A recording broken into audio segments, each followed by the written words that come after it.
Cowboys Nation, you're going to love this. Tony Romo practiced for the first time since breaking his left collarbone September 20th. He remains on the injured reserve designated to return list and can't play until November 22nd against the Dolphins. But Wednesday was the first day he was eligible to return to practice under league rules. Romo took part in pat and go and warm-ups, worked through some individual drills and threw passes during the routes on air portion of practice. Oh, Skip. Oh, Molly. Your thoughts. My thoughts. Stephen A. Smith. I hate to admit this publicly, but I am starting to fear that Jerry Jones blew this Cowboys season. Early on, as we all know, Jerry Jones had two big decisions to make. Game one, Dez Bryant, fractured foot. What are you going to do with Dez? It's called the Jones fracture, not Jerry Jones, but it's the same one that Kevin Durant has gone through and needed two more procedures to finally get it right. It's a dicey surgery with iffy results. So what do you do with Dez? Do you put him on that designated to return list where he can't come back until November 22nd at Miami? Nope. Jerry Jones says let's keep him on the active roster. Let's lose a spot, because Dez obviously can't play for a while, in hopes that a minor miracle will occur and Dez will come back way prematurely. And he has. So far, so good. I'm not sure it's going to last. Now, week two, Tony Romo. Broken left collarbone. Again, second time, 2010, first time. What are we going to do with Tony Romo? Oh, he doesn't really need surgery, so they're just going to let it heal. It's not that bad. It's actually best case scenario. It's not too bad. It's just a slight crack. So what are we going to do, Jerry? Let's put him on the designated to return list, which means he is ineligible to play all the way until November 22nd at the Dolphins. What? So I'm thinking that Jerry overplayed his hand here. I'm thinking that Jerry decided, I really like Brandon Weeden because he talked about how beautifully he can throw the football, and he did go get Matt Castle as a little insurance. And I think Jerry thought this football team is so good, or would be so good, that maybe they could beat Atlanta. Maybe they could go win at New Orleans. Who knows? Maybe when the Giants come to Jerry World, the other way around, go to the Giants, Jerry's thinking, maybe we can go steal that game. Then maybe we could beat the Eagles at home, go win at Tampa. And obviously, Jerry's thinking, I'm guessing, that by the time Romo does return November 22nd, they'd still be in first place. Has not happened. 5 straight losses have happened. We saw just stay off the weed in, and then we saw from the castle back to the outhouse instead of other way around. And I'm thinking that Jerry looked at an offensive line that is absolutely loaded. I just read a piece on ESPN.com. It was a Pro Football Focus ranking the best blockers in pro football, and 3 of the top 8 are Dallas Cowboys. 3 of the best blockers. Center, Travis Frederick. Then you go to the left guard, Lyle Collins, the rookie, and Ty Smith. They're saying that 3 at their positions, they're the 3 best. So I think Jerry's looking at that saying, we don't really need Tony Romo. We're going to be okay. Let's make sure, let's save us from ourselves. We don't want to rush Tony back, but they do want to rush Dez back? I don't get it. I'm looking at Tony throwing. Obviously, I'm desperate because I've lost 5 straight games. And I'm looking at Romo as please save us, Tony. And he can't. He can go out and throw. He was eligible to practice, but he can't play a lick for 3 more games until the 3rd game from now. And by then, as we all know, could they lose to the Eagles? Well, you guys think that they will. And then could they go lose to Jameis and company down in Tampa?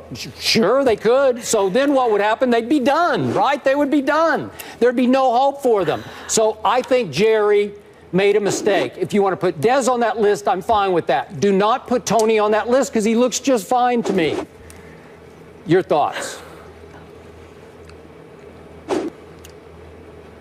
Breathe. Well, that's what Cap's doing, Kaepernick. Need a chance to breathe, right? Yeah. Skip Bayless? I can't hear you. Are you saying, Skip Bayless, that you believe that Jerry Jones was being excessive in his protection, in his protecting Tony Romo? I just said that. Yes, I did. Are you saying that surprises you? It disappoints me. It infuriates me. Oh, it disappoints you. Mm-hmm. So let's see.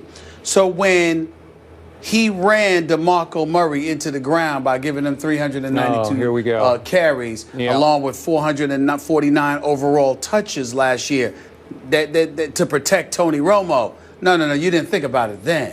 You didn't think about it then. When he sat up there and spent all that money on the offensive line and drafting the Zach Martin, Travis Fredericks, Doug Lee of the world, people like that, you understand? You didn't catch on to it then. But suddenly, you know what I'm saying? When he threw DeMarco Murray after he used him up and then threw him out like he was a piece of trash, okay? And now that he protected Tony Romo by putting him on the list and not making him eligible to play until November 22nd, suddenly you're surprised by this?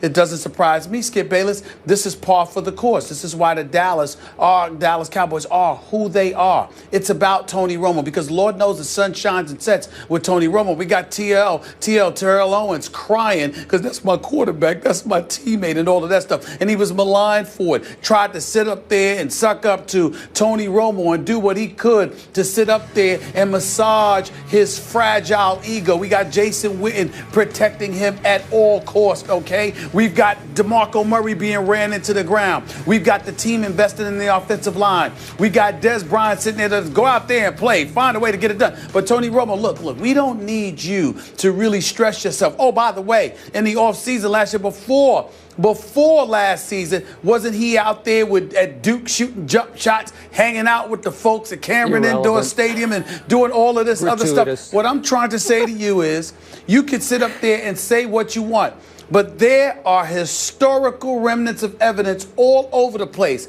how it's about Tony Romo and then everybody else when it comes to the Dallas Cowboys because he is massaged, he's soft soaked, okay? He's coddled, he's all of this other stuff. I'm surprised that Jerry Jones hasn't arranged for him to have daily manicures and pedicures for crying out loud. This is Tony Romo that we're talking about. This is nothing new. This is no surprise. He's Tony Romo. The sun shines and sets with them. That's the other son that Jerry Jones never had, okay? This is who he is. He's not a player for Jerry Jones. He's family. He's somebody that Jerry Jones loves so much. I promise you, on off days, Tony Romo's probably chilling at Jerry Jones' house, just chilling out, having a ball, because this is what happens. There's Tony Romo, and then there's the Dallas Cowboys. Tony Romo just happens to be a very nice guy, so we don't hear about it that much.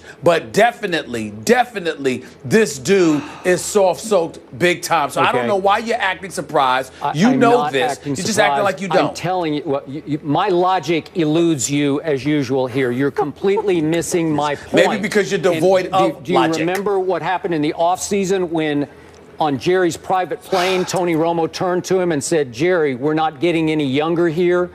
Tony Romo is getting up there in age. The window is closing on him and maybe this football team as far as he is concerned. I agree. So this was a big deal this year to max out your opportunities. I've told you again and again, if this team so much as ekes into the last playoff spot in the NFC, look out above, look out NFC, because if this team is healthy at that point, it will be the best team in the NFC and it will roll on the road through the playoffs because we know it is a much better road team than a home team. So my point is, Jerry missed the boat here. If he had just kept Tony on the active roster, he's not babying him. He's not trying to candy coat the situation. Really? No, he's not. He's just saying he thought that it would take Tony that long to get right. And Tony looks pretty right. Like I'm sure Tony, if it were his choice, would play this week against the Eagles. I bet he would say, I could do this. Did he think it would take that long for Tony Romo to get right?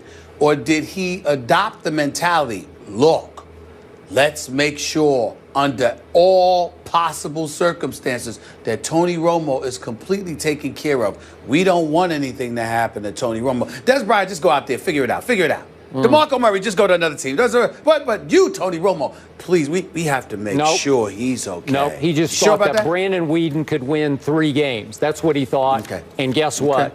Ain't happening. And it might hurt him. He was the only one. He was the only one. Philly favored by 2.5 in that one. Up next, we move on to another team who is killing it. After the break, Cardinals star receiver Larry Fitzgerald